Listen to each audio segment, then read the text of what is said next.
Good morning. I am Molly Brinkerhoff, today's worship associate. Welcome to this hopeful spring March morning. I'm glad we are all together virtually. Reverend Kevin, myself, and Daniel Schwinn are coming to you from our church sanctuary. We have a few announcements today. First, if you have not signed into the chat box and you are able, please do so we know who is joining us today. We are having joys, sorrows, and concerns, and if you did not already email them to us, please put them in the chat box now so that we can be sure to light a candle for you.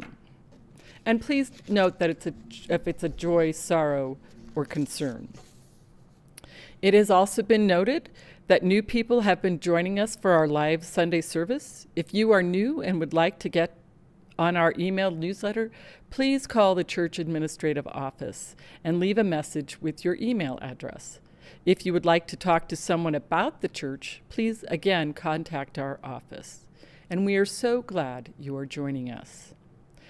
Reverend Kevin's class in UU History will continue March 12th with his second session. It will be a Friday from 7 to 9. The years 1517 to 1899, Forming an Identity. Please check your UU e-newsletter for the links to the class. Remember that next week is daylight savings time, and you need to set your clocks. You're going to spring forward, so you'll set them ahead an hour. So 9:30 will then become 10:30. So we don't want you to be late to church. While we are we don't have offertory time during the service, we still need your donations and your pledges. So we also would gratefully receive any other donations to support us. Just go to our website to check on the Give button. Thank you for your support. We will now move into the sacred time of worship. A quote from Thich Nhat Hanh. Feelings come and go like clouds in a windy sky. Conscious breathing is my anchor. So with that thought, let's breathe easily. Inhale, exhale as I ring the peace bowl 3 times.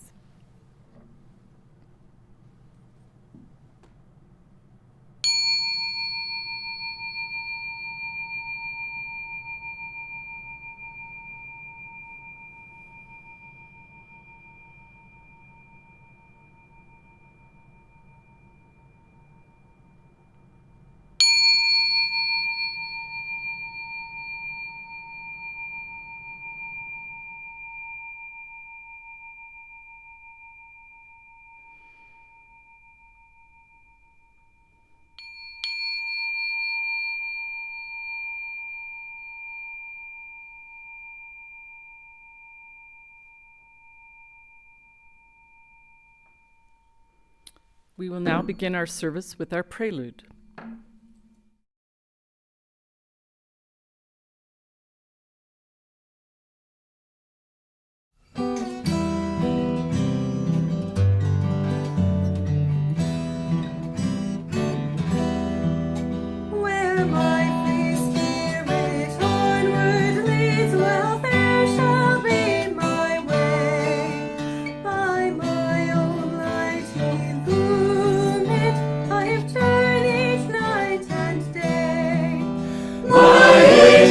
Time-worn cloak I wear, as once I wore my youth. I celebrate life's mystery, I celebrate death's truth. My family is not confined to mother, mate, and child, but it includes all creatures, be they tame or be they wild. My family upon this earth includes all living things, on land or in the ocean deep, or born aloft on wings.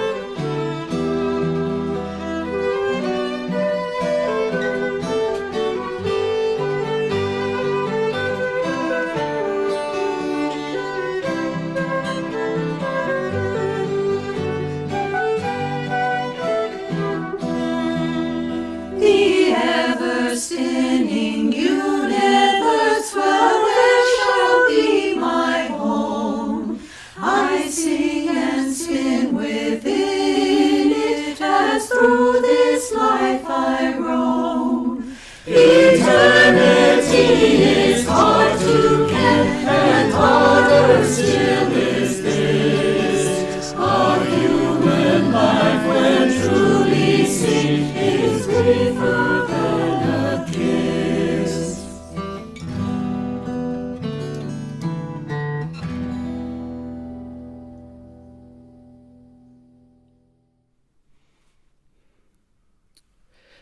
We recite our church covenant together to remind us who we are despite being apart. May we root ourselves in the values of this faith and this church. So please join me in reciting our church covenant. Love is the spirit of this community and service its law. This is our great covenant, to dwell together in peace, to seek the truth in love, and to help one another.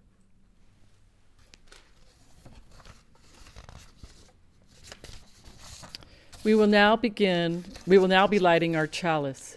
If you have a candle or chalice available, please light yours with us. Our chalice lighting is by Florence Kaplow. We light this chalice in honor of the animal realm, furred and hoofed, two-legged, four-legged, many-legged, fanged and clawed, gentle and fierce, wild and tame. May we remember that all animals are our relatives, worthy of our care and respect.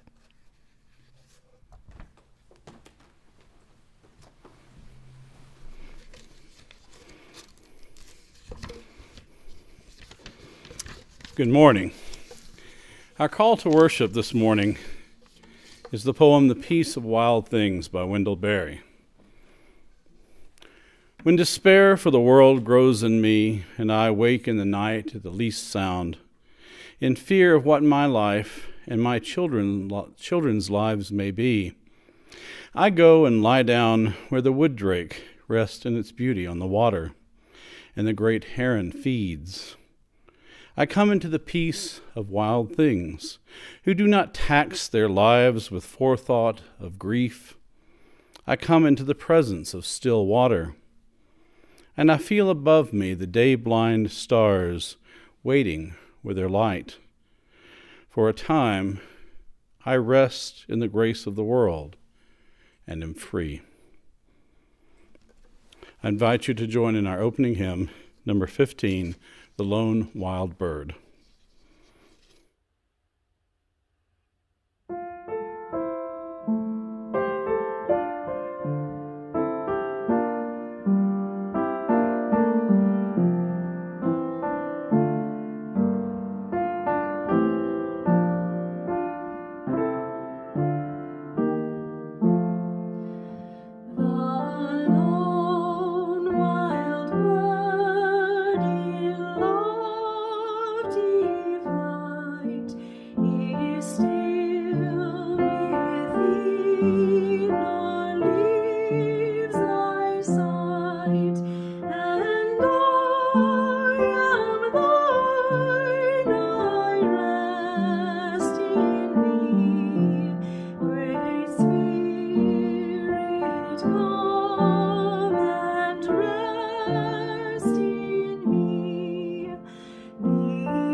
Today's Time for All Ages is an excerpt from Beautiful Joe by Marshall Saunders. The main character and the narrator is Beautiful Joe, a rescue dog rescued by the Morris family, and his favorite person in the family is Miss Laura, a 17-year-old young woman. And Billy is a fox terrier puppy. When Billy was 5 months old, he had his first walk in the street. Miss Laura knew that he had been well trained, so she did not hesitate to take him into the town. She was not the kind of a young woman to go into the street with a dog that would not behave himself, and she was never willing to attract attention to herself by calling out orders to any of her pets. As soon as we got down the front steps, she said quietly to Billy, "To heel." It was very hard for little playful Billy to keep close to her when he saw so many new and wonderful things about him. He had become acquainted with everything in the house and garden, but this outside world was full of things he wanted to look at and smell, and he was fairly crazy to play with some of the pretty dogs he saw running about. But he did just as he was told. Soon we came to a shop, and Miss Laura went in to buy some ribbons. She said to me, "Stay out," but Billy she took in with her. I watched them through the glass door, and saw her go to a counter and sit down. Billy stood behind her till she said, "Lie down." Then he curled himself at her feet. He lay quietly even when she left him and went to another counter, but he eyed her very anxiously till she came back and said, "Up," to him. Then he sprang up and followed her as she went out to the street. She stood in the shop door and looked lovingly down on us as we fawned on her. "Good dogs," she said softly, "you shall have a present." We went behind her again, and she took us to a shop where we both lay beside the counter. When we heard her ask the clerk for solid rubber balls, we could scarcely keep still. We both knew what ball meant. Taking the parcel in her hand, she came out into the street. She did not do any more shopping, but turned her face toward the sea. She was going to give us a nice walk along the beach, although it was a dark, disagreeable, cloudy day. The Morris children never minded the weather. Miss Laura walked along, the high wind blowing her cloak and dress about, and when we got past the houses, she had a little run with us. We jumped and frisked and barked till we were tired, and then we walked quietly along. And then they have an adventure breaking up a dog fight, and go home, where Miss Laura gets her brother Willie to play with the dogs. We had a grand game with Willie. Miss Laura had trained us to do all kinds of things with balls, jumping for them, playing hide and seek, and catching them. Billy could do more things than I could. One of his games I thought was very clever. He played ball by himself. He was so crazy about ball play that he could never get enough of it. Miss Laura played with him all she could with him, but she had to help her mother with the sewing and the housework and do lessons with her father, for she was only 17 years old and had not left off studying. So Billy would take his ball and go off by himself. Sometimes he rolled it over the floor, and sometimes he threw it in the air and pushed it through the staircase railing to the hall below. He always listened till he heard it drop, then he ran down and brought it back and pushed it through again. He did this till he was tired, and then he brought the ball and laid it at Miss Laura's feet. We both had been taught a number of tricks. We could sneeze and cough and be dead dogs and say our prayers and stand on our heads and mount a ladder and say the alphabet. This was the hardest of all, and it took Miss Laura a long time to teach us. We never began till a book was laid before us. Then we would stare at it, and Miss Laura would say, "Begin, Joe," and Billy, "Say A." For A we gave a little squeal. B was louder. C was louder still. We barked for some letters and growled for others. We always tried a somersault for S. When we got to Z, we gave the book a push and had a frolic around the room. When anyone came in and Miss Laura made us show off any of our tricks, the remark always was, "What clever dogs! They are not like other dogs." That was a mistake.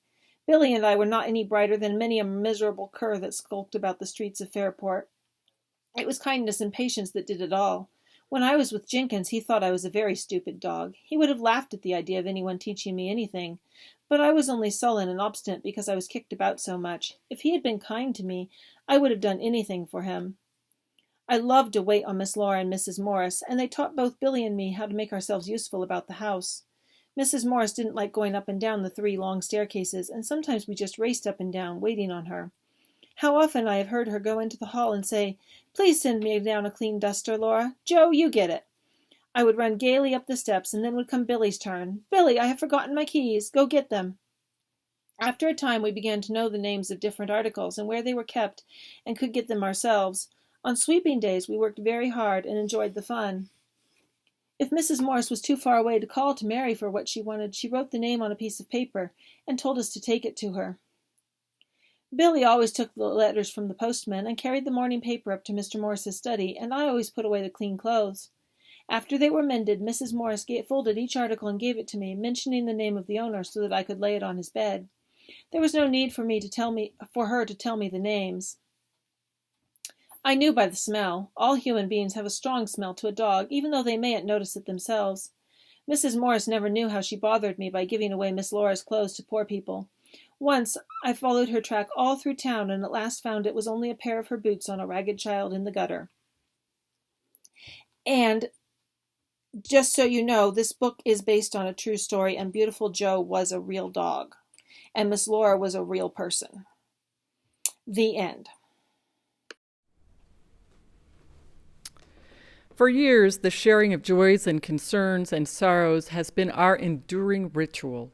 It is a time in our congregation where each of us has an opportunity to share major events in our lives so we can all be uplifted by our Unitarian Universalist community. As I read the joys, concerns, or sorrows that were emailed to us or put into the chat box, Reverend Kevin will light a candle.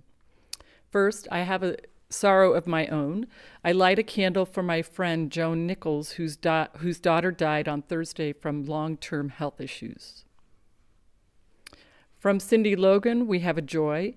Rob and her were able to receive their first dose of COVID vaccine on Friday afternoon, minutes after the nurse at her doctor's office called them because they had some extra doses that needed to be used immediately. They are very grateful for our minor feelings of malaise afterwards. So meaning they were not feeling too great after the shot, but they're grateful for having that first shot. I light a candle for myself that the snow geese have arrived on their journey north, and to me it is a sign of spring coming. We have a couple on the chat box from John Tanner. Tanner expresses appreciation for all who attended the memorial service for Martha Tanner. And Victoria McDonald says, good morning to all. Her concern and joy is that she'll be leaving Idaho on Saturday and ferry to Alaska. She loves her time here in Idaho Falls and will miss all of us. Okay, just checking. And then we light one additional candle for all those joys, concerns, and sorrows we hold in our hearts and are unable to share today. Stay healthy and strong, members and friends. Our UU community lifts up its love for each and every one of you.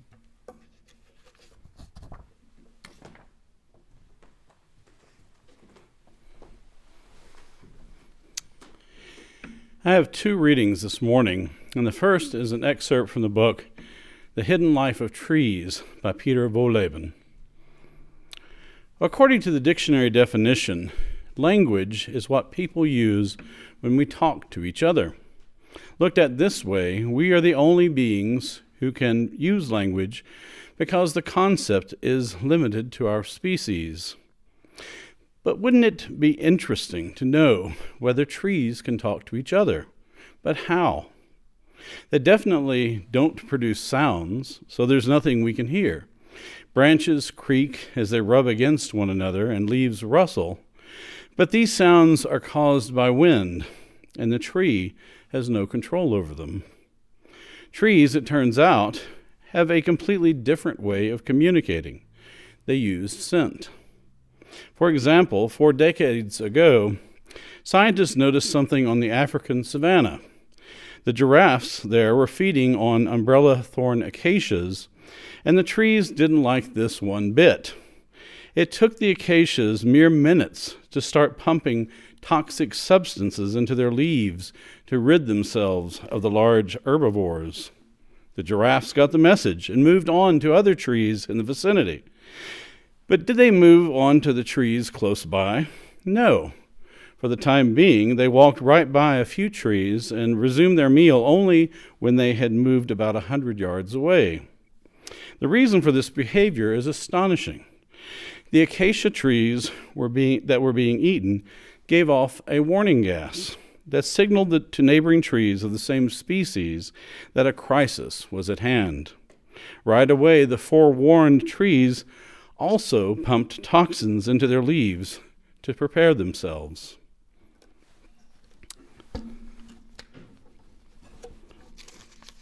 My second reading is an excerpt from the book In the Company of Bears by Benjamin Killam. The bears I have observed carrying out their daily lives have proven to me their ability to share and cooperate, judge and punish, forgive, and reconcile. They have shattered myths, showing they are social, not solitary, communicate with intention, not just emotion, operate with a moral code, and even demonstrate altruism, compassion, and empathy. In other words, they are intelligent creatures with cognitive skills well beyond those science currently recognizes in bears or other non-human animals.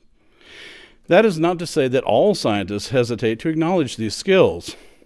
There has been a surge in interest in demonstrating animal intelligence over the past 2 decades. The curious and wanted to know which, if any, animals possess insight and intelligence, and how similar is it to our own?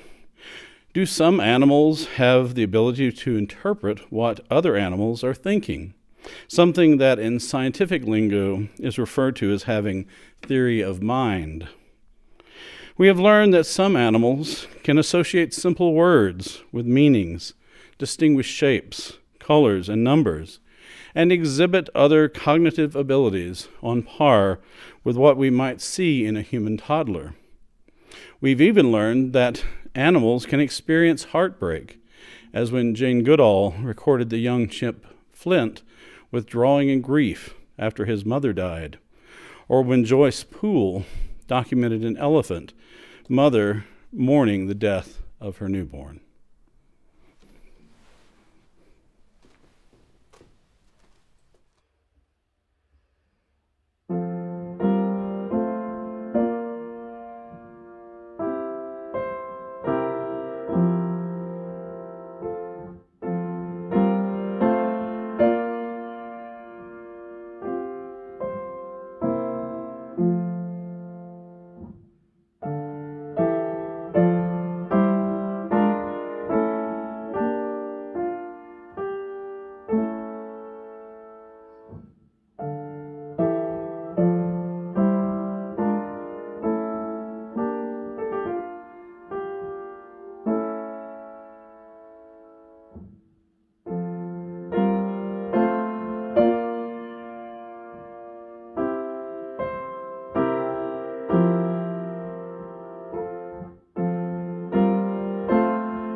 One of the theological subjects that has plagued me for many years, even before I started seminary, is the idea of the soul. Through lots of reading and reflection, I've been exploring questions like, what exactly do I mean when I use the word soul? Is it, for example, merely a metaphor for what makes us human? And if so, how does this relate to the idea of conscience, consciousness, or sentience, or the concept of self? Is there something more to the soul that connects us in some mysterious way to the creating, unfolding of the universe, or the sacred mystery, or at least the interdependent web of all existence?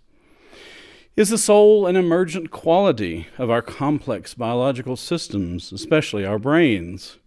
And what does this even mean? Is there any good reason to suspect that anything we might call a soul survives our biological death and moves on to some unfathomable experience in existence? These are all good theological questions to ponder, and for those of us who aspire to develop a coherent, systematic theology as the foundation of our faith, such questions are fundamental and demand our attention. So today, I wish I could share with you all the answers to these questions. I do have a few ideas so far, but in all honesty, I don't know if I will ever find completely satisfying answers to questions like these. Perhaps it is true, as it says in the Quran, that the divine spark is closer to us than our own jugular vein.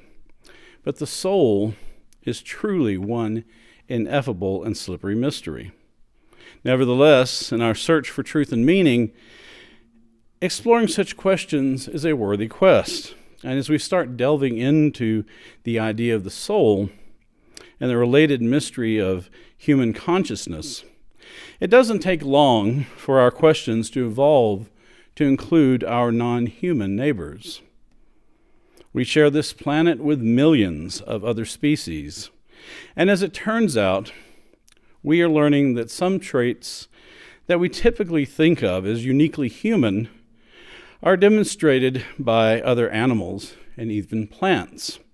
And in some cases, this even includes characteristics that we normally associate with human consciousness or the soul. It seems the more we learn about other species, the less special and unique we humans become. We used to proclaim, for example, how our relatively large, complex brains made all the difference between being a thinking, emoting, and soulful human being and being an animal, driven only by instincts, perhaps feeling pain or joy in some rudimentary way, but not sharing our depth of cognition or emotional behavior, and certainly not possessing a soul. And plants were hardly worth considering in such categories. Clearly, they lacked the biological complexity, nor do they even have brains to make anything approaching such behavior possible. Intuitively, though, when we interact with other animals, and mammals in particular, we often feel there is more to them than meets the eye. And science is beginning to shed light on just how intelligent and emotive animals really are. I'm sure this is no surprise to anyone who has ever loved a dog. When we develop a close relationship with a dog, it seems obvious they possess deep emotions and display remarkable communication skills. It isn't hard to imagine that they are thinking creatures not so different from us. And maybe even they too possess a soul. Our two species have been evolving together in partnership for at least the last 30,000 years. So it makes sense that we would feel a tight bond and grow to speak each other's language to some extent. And of course, this extends to other animals as well. Researchers who spend enough time around other animals often learn to connect with them in remarkable relationships, as we see with Jane Goodall and her chimpanzees, or Benjamin Killam and his black bears. It is also to see why there are so many stories among indigenous peoples that tell of animals behaving a lot like humans, and sometimes even crossing over into human form and vice versa. When I read Benjamin Killam's wonderful book about his years of studying bear behavior, I thought about a story about bears from a book on Cherokee mythology that described how the black bears that are so sacred to the Cherokee are descended from a Cherokee clan who decided they would prefer to live in the company of animals so they would never go hungry, rather than face the toil and uncertainties of human existence. For the Cherokee, the bear that walks like a man is no coincidence.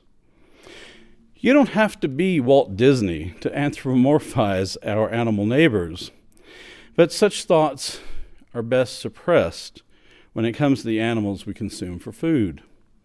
It is much easier, of course, to slaughter a creature for food if we don't think too much about how it experiences pain and suffering.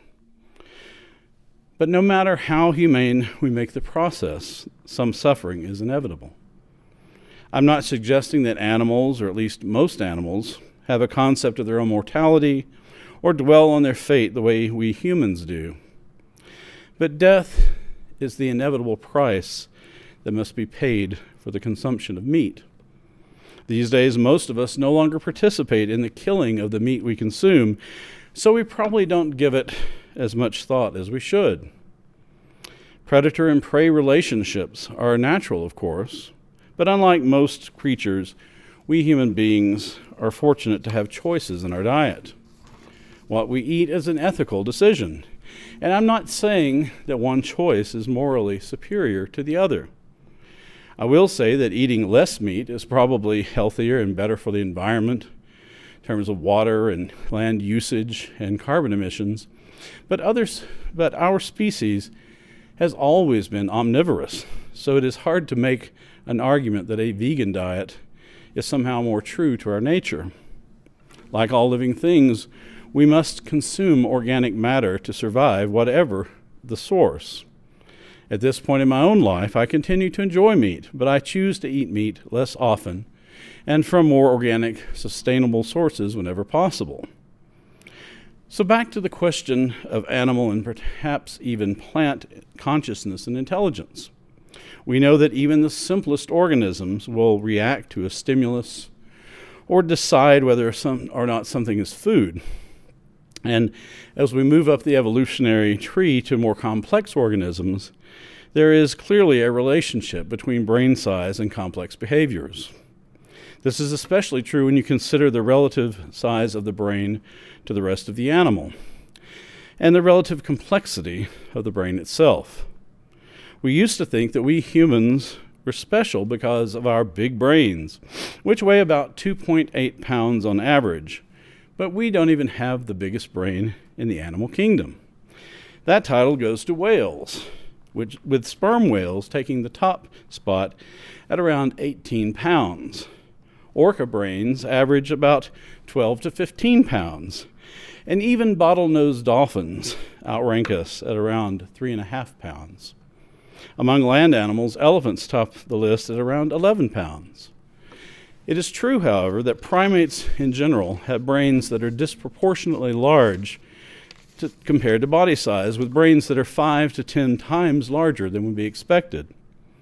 As for complexity, many neuroscientists argue that consciousness and intelligence has more to do with how many neurons reside in the cortex, or outer layer of the brain, and how fast these connections are between these cortical neurons.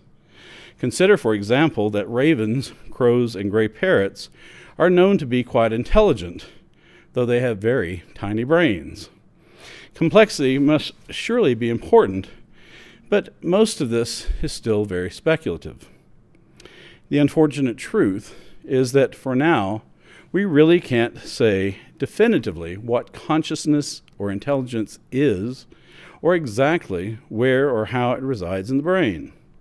Consciousness seems to be just as ineffable and slippery as the soul. There are competing theories with very little experimental evidence to back them up, and the latest research seems to point to layers of conscious modules in the brain that interact in incredibly complicated and often autonomous ways. A good analogy is a modern commercial aircraft that contains thousands of independent control and monitoring systems which provide feedback to other systems and ultimately to the pilot. But while consciousness itself remains elusive, what is easier to observe is the actual behavior of creatures in the world and how it demonstrates intelligence. What we have seen is sometimes remarkable, though the findings are often challenged by those who consistently deny the possibility of animal intelligence. In a 2018 study of bottlenose dolphins, for example, researchers looked at self-awareness by presenting a mirror to the dolphins and noting when they could recognize themselves. A human infant is usually unable to do this until they reach the age of about 12 months. But the dolphins were able to do this at about 7 months. Quoting from an article about that study, they are capable of far more than anyone had ever realized. They are even able to create personalized whistles that can be seen as their equivalent of names for different members of the pod. They can resolve problems as well as communicate with each other with no difficulty whatsoever. Now, rest assured that nobody expects bottlenose dolphins to climb out of the water and take over the world. But it is possible we may not be the smartest animals on Earth. The evidence is mounting that we have underestimated animal intelligence in general. Not only is Yogi smarter than the average bear, but it appears that all bears are smarter than we used to think. And among trees and other plants, we are learning that they not only communicate above ground by releasing chemical scents, but also below ground through electrical and chemical messages sent through the root tips and even through symbiotic fungal networks. We've also discovered that in some tree species, a so-called mother tree will nourish its offspring that are overshadowed by her own canopy. They provide sugars and other nutrients to the roots of their offspring until the mother tree eventually dies and the younger trees can flourish. Even plants are revealing extraordinary behaviors despite the lack of a central nervous system. With so much communication happening in the world around us, it makes you wonder how many species are watching and thinking about us when we take a walk in the woods. I suspect you may never look at the forest the same way again. Maybe it is a bit unsettling, but I believe such a new perspective can deepen our sense of kinship with the rich diversity of life in all its myriad forms. As Ralph Waldo Emerson once said, "The greatest delight which the fields and woods minister is the suggestion of an occult relation between man and the vegetable. They nod to me, and I to them." With the evidence leading us to the conclusion that we need to rethink and expand our concept of consciousness, intelligence, sentience, and even the soul with respect to our animal and plant neighbors, there are obvious moral and theological implications on many levels. I've already mentioned the individual decisions we must confront about consuming meat, and I believe we should at least be more mindful about our dietary choices and minimize wasteful consumer behavior in general. Even a regular routine of saying a table grace, giving thanks for the food we consume, would be a good start. At the community and societal level, we need to enact laws that consider the dignity of animal and plant lives, minimizing their mistreatment and suffering whenever possible. We need to protect habitats and ecosystems for their own sake, and not just for our recreation. Though the experience of nature is critical to instilling that deep sense of connection to the web of life that motivates us to conservation in the first place. Many countries are already taking a lead on this. In Switzerland, for example, their constitution has been amended to specifically say account is to be taken of the dignity of creation when handling animals, plants, and other organisms. Within the Unitarian Universalist Association, there is an effort called the First Principle Project, which seeks to change the language of our 7 principles by recognizing the inherent worth and dignity of every being, not just every person, encouraging Unitarian Universalists to live deeply in joy and compassion, nourishing themselves as they nurture, care for, and protect the many others in a multi-species world. So far, the new language has not been adopted, having been tabled at our General Assembly and rolled into a broader discussion about revisiting the principles. And our seventh principle already includes respect for non-human species in its language about the interdependent web of all existence. But I personally like the proposed change and think it more directly speaks to the issue. Fyodor Dostoevsky famously said, "A society should be judged not by how it treats its outstanding citizens, but how it treats its criminals." I think you could easily make the case that how we treat the plants and animals is also a reflection of the moral maturity and goodness of a society. And overall, modern society is doing a pretty lousy job. The many ways that reckless human behavior is messing up the planet and harming other species are well known, and every new study seems to confirm it's worse than we thought. There are reasons to be hopeful, though, and there are lots of people working on conservation and protecting the environment all over the world. As we learn more about the intelligence and emotions of non-human life, I hope we will take what they teach us to heart and learn to live in greater harmony alongside them. It is their earth too, and it is time we really considered the implications of this fact. The survival of our own species may well depend on it. So on this beautiful day that teases us with a hint of spring, let us deepen our awareness of the flourishings of life all around us and give thanks for our plant and animal neighbors and the privilege of being part of nature. Let us listen to the earth with all our senses and hear what she has to say. I invite you now to join in our next hymn, number 175, "We Celebrate the Web of Life."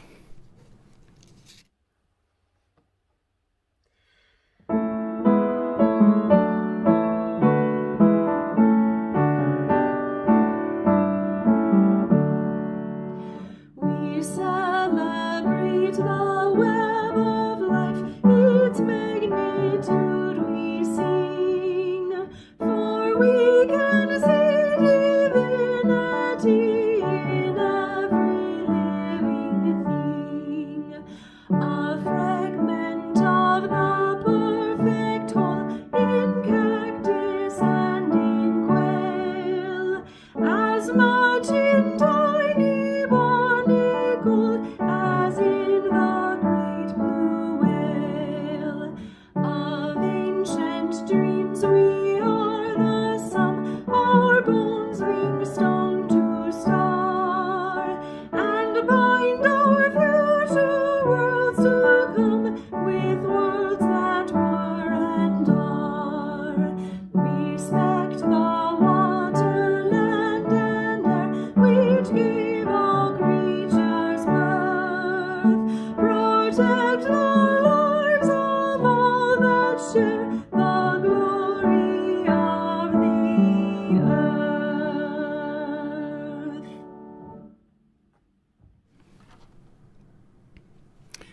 Our closing words come from Meister Eckhart. "If I were alone in a desert and feeling afraid, I would want a child to be with me. For then my fear would disappear, and I would be made strong. This is what life in itself can do because it is so noble, so full of pleasure, and so powerful. But if I could not have a child with me, I would like to have at least a living animal at my side to comfort me. Therefore, let those who bring about wonderful things in their big, dark books take an animal to help them. The life within the animal will give them strength in turn. For equality, strength in all things at all times."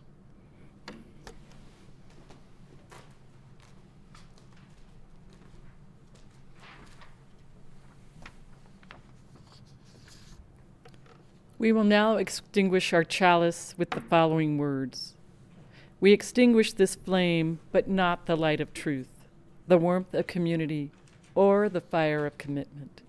These we carry in our hearts until we are together again.